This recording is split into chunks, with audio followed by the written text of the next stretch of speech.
ഈ സാന്താക്ലോസ് ആണുള്ളവനെ എവിടെ പോയി കിടക്കും, എത്ര സമയമായെന്നും പറഞ്ഞിട്ട്.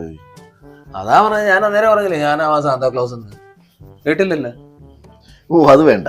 കഴിഞ്ഞ പ്രാവശ്യത്തെ കരവണ്ണി ആശാനെ ബാത്റൂമിന്റെ ജനലിൽ നിന്ന് വലിച്ചൂരി എടുത്തോണ്ട് വന്നു. ഭയങ്കര കിംബദന്തി നാട്ടിലുണ്ടായിരുന്നു. ആ നീ വിചാരിച്ചില്ലേ ഞാൻ അതിനകത്ത് കുളി കാണാൻ കയറിയാന്ന്? അല്ല, ആ ബാത്റൂമിൽ നല്ല സുന്ദരമായ സോപ്പിന്റെ മണം. സോപ്പ് ഏതാണെന്നറിയാൻ കയറിയത് ഉള്ളത് തന്നെ ഞങ്ങൾ വിശ്വസിച്ച് സോപ്പ് മേടിക്കുന്ന ഒരാളെ ആ വരുന്ന സാന്താക്ലോസ്. Santa Claus ready. നല്ല കോലം സാന്താക്ലോസിന്റെ. വേണ്ടേ, കഴിഞ്ഞ പ്രാവശ്യം കൂടെ വന്ന പോലെ കണ്ണി കണ്ട വീട്ടിലേക്ക് കയറി മാങ്ങയും ചക്കയും ഡബിൾ ഒളിക്കൊക്കെ പറി. ഇതാ നിന്റെ കുഴപ്പം. ആ ഏതാണ്ട് കടിച്ചു പറിക്കുന്നല്ലോ ഇട്ട്. എന്തുവാടേ കടിച്ചു പറിക്കുന്നത്? ഇത് സപ്പോർട്ടിക്ക. ഇതെന്താടാ? ഇതാ സപ്രോട്ടിക്ക.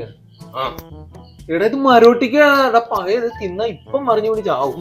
പണ്ടാരം പിടിക്കാൻ ശാന്ത അങ്ങനെ ക്ലോസ് ആയി. അടിപൊളി. അങ്ങനെ ഇപ്രാവശ്യത്തെ ക്രിസ്മസും ഹുദാ ഹവ. Happy Christmas.